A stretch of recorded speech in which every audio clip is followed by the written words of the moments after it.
হিরণ্যকশিপু বলছে কয়াদু আজকে আমায় খেতে দাও, আমি বিশ্রাম করি। বিশ্রাম করি এমন সময় দেখো খাওয়া দাওয়া করে বিশ্রাম শয়ন কক্ষে গেলেন।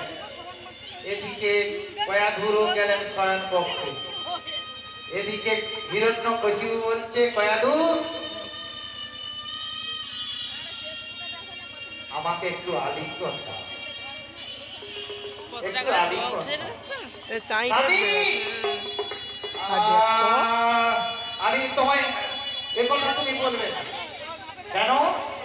তুমি আজ আমার স্ত্রী, তুমি আলিঙ্গন দেবে না? সেটাই ভালো হবে, সেটা টানিয়ে নিচের মাইছে আবার টানিয়ে চলে নিচের মাইছে সেটাই বেশি হবে, পারি এটাতে সেটাই বেশি হবে। যদি পাউচিটার দিকে দেখো তুমি কেন ফিরে এলে, ওই কথা যদি তুমি আমায় বলে দাও তাহলে তোমাকে আমি আলিঙ্গন ভরসা কাঁপে এমন অবস্থা।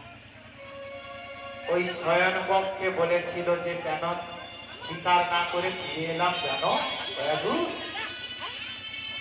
আমি শিকার করতে গিয়ে বটবৃক্ষের তলায় বসেছিলাম, দুইজন পাখি জালে বসেছিল। পাখি হচ্ছে সুখ আর সারি।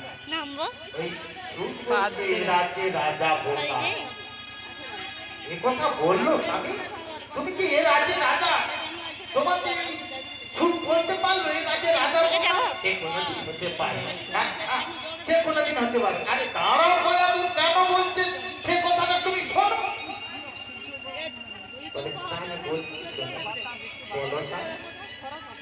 বলে এ রাজ্যে রাজা বোকা।